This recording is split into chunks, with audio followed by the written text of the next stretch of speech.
Aquel que tiene un corazón receptivo, para cualquiera, ¿verdad? Que queramos leer la Biblia, únicamente vamos a entenderla si tenemos un corazón listo para recibir. Los creyentes que viven conforme a la carne en vez de conforme al Espíritu, no pueden llegar a una comprensión madura de la palabra de Dios.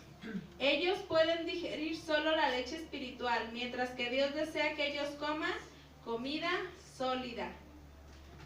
Aquí dice creyentes que viven conforme a la carne, pero yo no creo que haya creyentes que vivan conforme a la carne, ¿verdad? No debería. Pero la Biblia, Pablo nos dice pues que él quiso darles de comer alimento sólido, pero pues no, ¿verdad? No se pudo, no estaban preparados. En 1 Corintios 3, del 1 al 2 nos dice: de manera que yo, hermanos, no pude hablaros como a espirituales, sino como a carnales, como a niños en Cristo. Os di a beber leche y no vianda, porque aún no erais capaces, ni sois capaces todavía. Como los bebés, ¿verdad? Cuando están chiquititos, ¿qué nos dice el pediatra? Que no le demos de comer alimento sólido hasta después de los 6 meses, ¿verdad? Y nosotros cuando nacimos, que somos nuevas criaturas, pues empezamos a recibir leche espiritual, ¿verdad? Nada más, porque todavía no somos capaces todavía de digerir el alimento sólido. Pero ahora, en Hebreos 5, del 11 al 14, nos habla de los bebés que seguimos alimentando con leche materna después de los 6 meses. ¿Qué pasa con un bebé que seguimos nada más alimentándolo? Se desnutre, ¿verdad? No crece. Bueno, le pasan muchas cosas. Hebreos 5, del 11 al 14 nos dice: acerca de esto tenemos mucho que decir y difícil de explicar, por cuanto os habéis hecho tardos para oír, porque debiendo ser ya maestros después de tanto tiempo, tenéis necesidad de que os vuelva a enseñar cuáles son los primeros rudimentos de las palabras de Dios. Y habéis llegado a ser tales que tenéis necesidad de leche y no de alimento sólido. Y todo aquel que participa de la leche es inexperto en la palabra de justicia, porque es niño. Pero el alimento sólido es para los que han alcanzado madurez, para los que por el uso tienen los sentidos ejercitados en el discernimiento del bien y del mal. Y nos habla de un crecimiento espiritual, ¿verdad? En que el Espíritu Santo es el encargado de ayudarnos, de llevarnos y hacernos crecer en la palabra de Dios. Pero aquí dice que vemos a veces que nos hacemos tardos para oír, ¿verdad? Escuchamos la palabra y decimos, no, como que eso no es para mí, ¿verdad? Y no lo aplico en mi vida. Entonces, ¿cómo voy a llegar a tener un día madurez espiritual y poder ser maestro? Aquí ya les estaba reprochando de que ya deberían de ser maestros, que ya deberían de poner en práctica sus dones, y sin embargo ellos estaban queriendo que volviera a hablarles del amor de Dios, de la misericordia, ¿verdad? De los rudimentos de lo que es Dios, ¿verdad? Sabiendo que esto ellos ya lo tendrían, porque esa era la leche espiritual, de lo primero que nos empiezan a hablar cuando llegamos a los pies de Cristo, ¿verdad? El Espíritu Santo es el autor e inspirador de las Escrituras, y esta cita pues ya no la sabemos. Segundo de Timoteo 3:16, donde nos dice que la palabra de Dios es inspirada, ¿verdad? Por Él. Describe la obra del Espíritu Santo, pero también el Espíritu Santo es el intérprete de las Escrituras. Y esto es muy importante porque la Biblia es la guía y la norma para nuestra conducta. Nosotros tenemos un instructivo, ¿verdad?, de cómo llevar nuestra vida, que es a través de las Escrituras. Pero si no hay quien me la interprete, ¿verdad? Si yo no la entiendo, entonces no voy a poder hacerlo. Pero el Espíritu Santo siempre está ahí, dispuesto y presto para hacer su obra en nosotros. Ya depende de nosotros si tenemos un corazón receptivo o rechazamos, ¿verdad?, cuando viene la palabra, y sobre todo la interpretación que el Espíritu Santo nos da.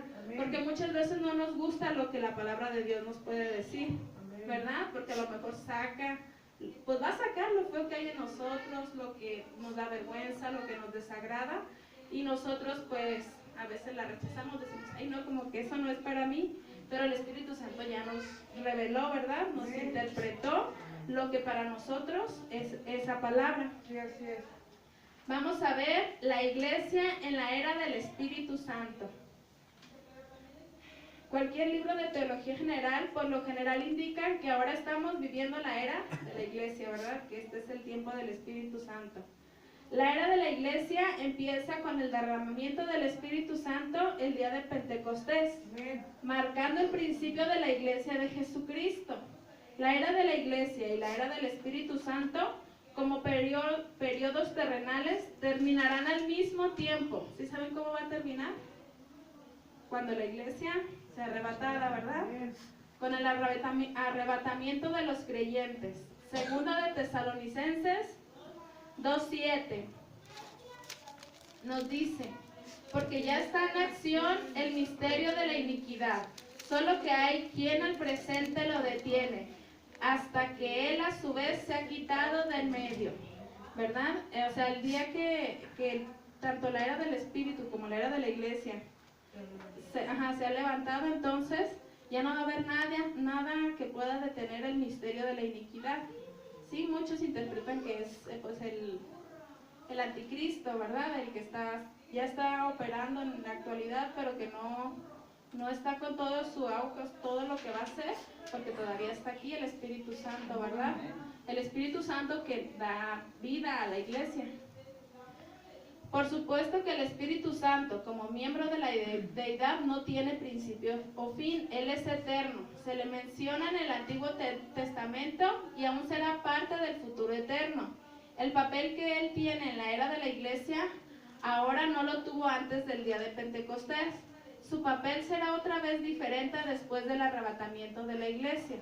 Pablo nos recuerda, pero las profecías se acabarán y cesarán las lenguas, y la ciencia acabará. Primera de Corintios 13:8. Los dones del Espíritu son para esta era, ¿sí? Para ponerlos a trabajar en la iglesia en este momento, porque no se van a necesitar para la eternidad. ¿Sí se acuerdan cuáles son los dones del Espíritu? Los dones, ese es fruto. Es las profecías, los que son profetas, maestros, los que hablan en lenguas, todo eso. Sí, son para este tiempo únicamente. Por eso dice hoy yo he escuchado muchas predicaciones que nos dicen que nos enamoremos de Jesús, ¿verdad? Que nosotros primero, antes que de enamorarnos de nuestros talentos, de nuestros dones, nos enamoremos de Él. Porque eso va a ser lo único que realmente nos va a hacer creyentes. Porque sí, los dones son muy importantes y el Espíritu Santo los da a cada quien conforme la gracia que nos es dada, pero nada más son para este tiempo, ¿sí? Y si yo me enamoro de mi don, ay, que yo esto y que yo lo otro, pues no, ¿verdad? Porque no va a ser el que me voy a llevar para la eternidad, ¿sí? La iglesia como templo del Espíritu Santo. Un templo del Espíritu Santo. Al escribirle a la iglesia de Corinto, Pablo dijo, ¿no sabéis que sois templo de Dios y que el Espíritu de Dios mora en vosotros? Hablándoles a los corintios como creyentes individuales, Pablo enfatiza la santidad y la pureza moral usando la imagen del templo. ¿O ignoráis que vuestro cuerpo es templo del Espíritu Santo? Cuando los creyentes llenos del Espíritu se reúnen a adorar, esta iglesia se transforma en el templo, así como el individuo es también el lugar de morada del Espíritu Santo. Es que en el tiempo de Pablo, los griegos tenían mucho la idea de que el cuerpo pues se iba a quedar, ¿verdad? Que era algo terrenal y que lo único que importaba era el espíritu. Entonces podían hacer lo que querían con su cuerpo. Pero no, ¿verdad? Ahí es donde Pablo les dice que si no saben que ellos son templo y morada del Espíritu Santo, ¿sí? Entonces nosotros tenemos que ver nuestro cuerpo como templo y morada del Espíritu Santo. Tal vez cuando éramos jóvenes o cuando no conocíamos de Cristo, pues hicimos muchas cosas, ¿verdad? Que ahora sabemos que a Dios no le agradaban. Pero los jóvenes, los que escuchan, pues deben de saber que su cuerpo es templo del Espíritu Santo, ¿verdad? Otros dos pasajes tienen referencia a la iglesia o la iglesia local como el templo del Espíritu Santo. En 2 Corintios 6:16 nos dice: ¿Y qué acuerdo hay entre el templo de Dios y los ídolos? Porque vosotros sois el templo del Dios viviente. Otro, en quien todo el edificio bien coordinado va creciendo para ser un templo santo en el Señor, en quien vosotros también sois juntamente edificados para morada de Dios en el Espíritu. Entonces, como individuos somos templo del Espíritu Santo, pero también formando la iglesia, cuando nos reunimos, hacemos el templo de Dios también. No es la estructura física, sino nosotros. Entonces, qué importante, ¿verdad?, es cómo llevamos el templo de Dios a donde quiera que andamos, ¿verdad? Somos energizados por el Espíritu Santo. El ver a la iglesia como un cuerpo humano en el cual todas las partes deben trabajar unidas es especialmente significativo. Y lo leímos ahorita al principio en Romanos 12:4-8. Cada uno debemos ministrar el don al cuerpo y a todas sus partes. La misma comparación se amplía en 1 Corintios 12, del 14 al 27. Así viene más explicado. Además, el cuerpo no es un solo miembro, sino muchos.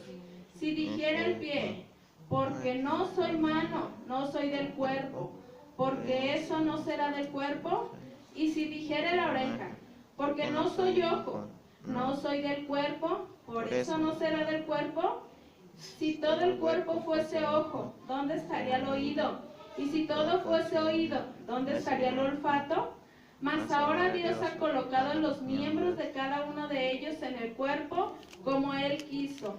Porque si todos fueran un solo miembro, ¿dónde estaría el cuerpo? Pero ahora son muchos los miembros, pero el cuerpo es uno solo.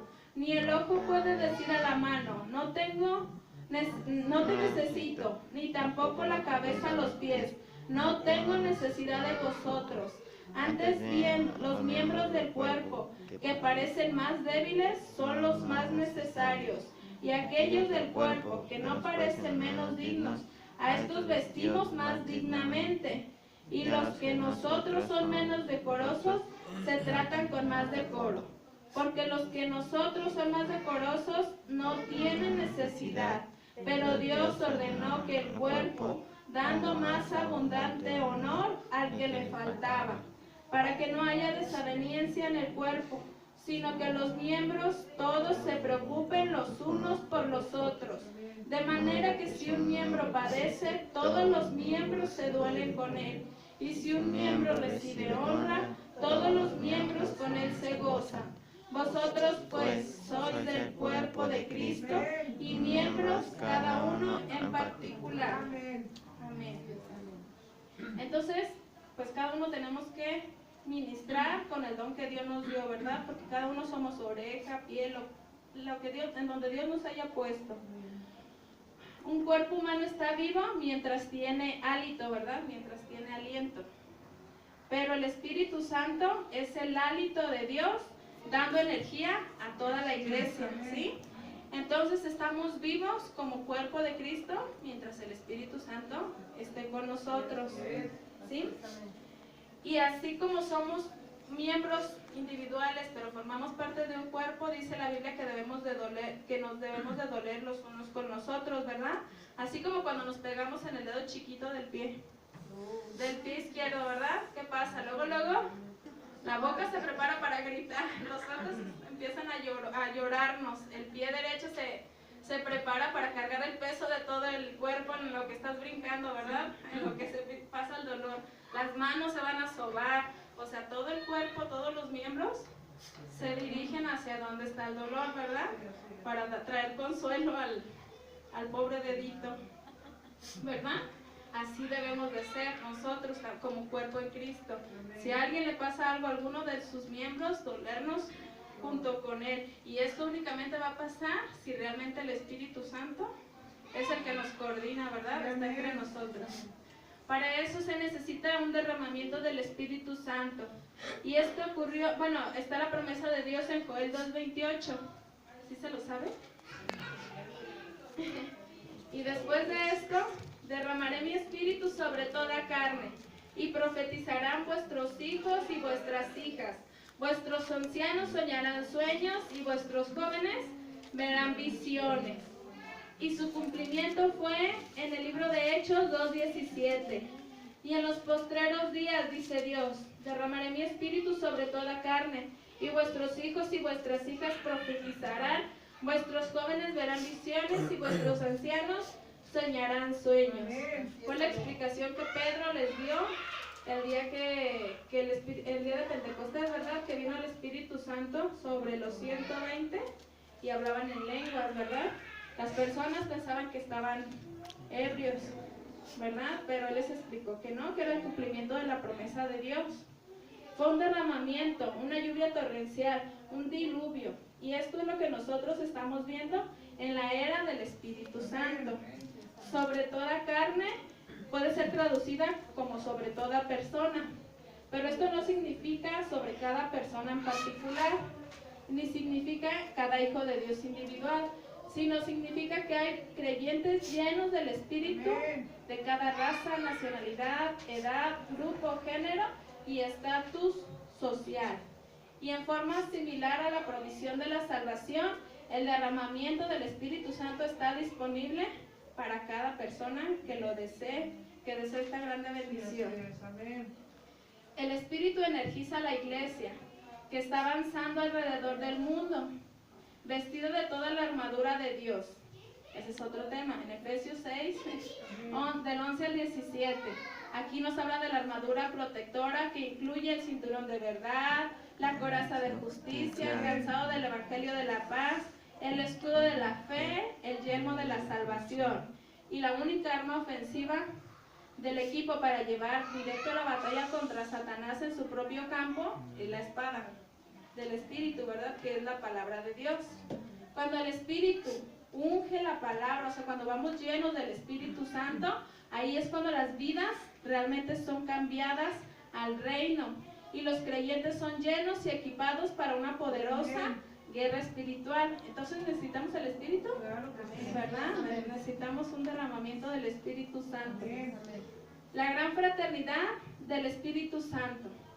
Ministerio Belén es una iglesia, ¿verdad? ¿Sí? Pero ella sola no es la iglesia, ¿verdad que no? Tampoco lo es ningún otro movimiento o denominación exclusivamente. La Iglesia Universal se compone de todos aquellos que han aceptado a Jesucristo como su Salvador personal, a través de la fe en su muerte sacrificial y su resurrección sobrenatural para salvación. Y están viviendo al momento una vida obediente. Todos aquellos que han hecho estas cosas son parte de la familia de Dios. Son nuestros hermanos y hermanas con quienes pasaremos la eternidad, ¿verdad? Y entonces debemos de dejar de lado eso de que hay a veces puntos doctrinales en los que no tenemos, pues que no estamos muy de acuerdo. Dejar todo eso de lado porque no podemos dar un testimonio de estar riñendo, ¿verdad?, entre hermanos, porque se supone que vamos a estar en la eternidad juntos. Los pentecostales están siendo aceptados más amablemente hoy por la comunidad cristiana. Algunos de aquellos que persiguieron a los primeros pentecostales vieron la vida recta de los que ellos perseguían y luego recibieron la experiencia y se agregaron a la fila de los pentecostales. Nosotros somos llamados pentecostales porque creemos, ¿verdad?, que es la era del Espíritu Santo, ¿sí? La sociedad secular, o sea, todos allá afuera, de hoy rechazan a los pentecostales y evangélicos al considerarnos fanáticos, porque creen que hablar en contra del pecado estamos propagando odio, ¿verdad? Jesús advirtió a sus seguidores que podrían ser perseguidos por defender la justicia, pero tenemos las promesas en que las palabras de Jesús, en Mateo 5:10, donde nos dice: bienaventurados los que padecen persecución por causa de la justicia, porque de ellos es el reino de los cielos. Entonces la promesa es grande, ¿verdad? Podrán llamarnos que decimos que somos fanáticos, ¿verdad? Que no hablemos del amor de Dios, porque dicen que Dios acepta todo lo que hay afuera, ¿verdad? Y pues sabemos que no, que Dios no acepta el pecado, está en contra de eso. Entonces eso realmente no es odio, estamos hablando de la santidad de Dios. Pero ellos lo ven así, ¿sí? Pero aquí dice cuál es la recompensa de los que padecen persecución por causa de la justicia. En conclusión, la historia de la iglesia registra cómo los movimientos de avivamiento perdieron gradualmente su primer amor. Apocalipsis 2:4. ¿Alguien que lo lea, por favor?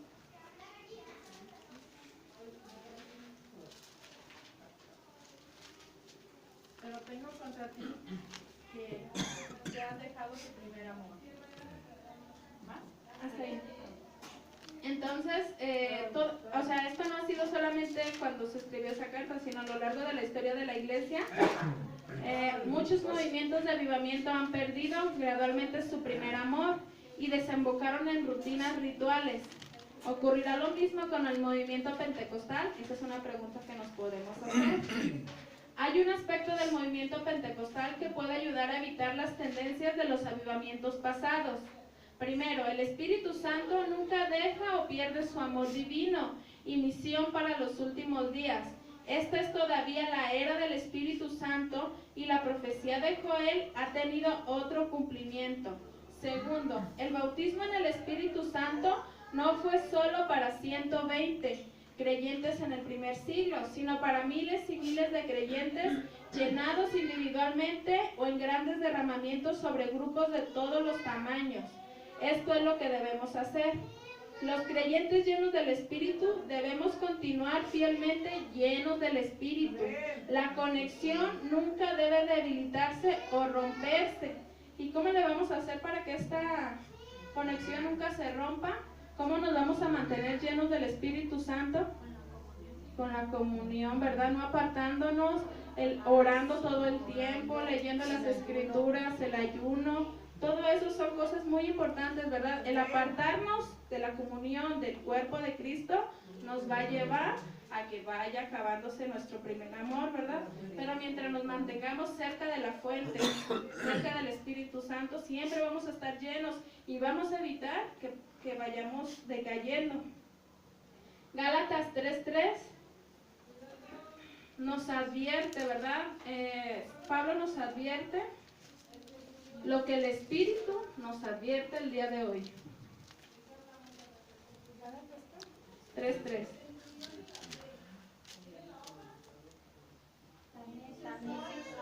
Habiendo comenzado por el Espíritu, ahora vas a acabar por la carne. En esta era del Espíritu debemos tomar completa ventaja de nuestro gran confortador. Nosotros tenemos una ventaja bien grande, ¿verdad? Que es que sabemos que el Espíritu Santo siempre está ahí con nosotros, como consolador, abogado, maestro, guía e intercesor. Este amigo fiel que está a nuestro lado para ayudarnos en nuestro ministerio espiritual nunca nos dejará, pero podemos fallar e ignorar esta presencia poderosa, ¿verdad? Cuando contristamos al Espíritu Santo. Pues hay que orar para que esto nunca pase en la iglesia, así que se convierta en una actividad de nosotros, sino que siempre estamos buscando la llenura del Espíritu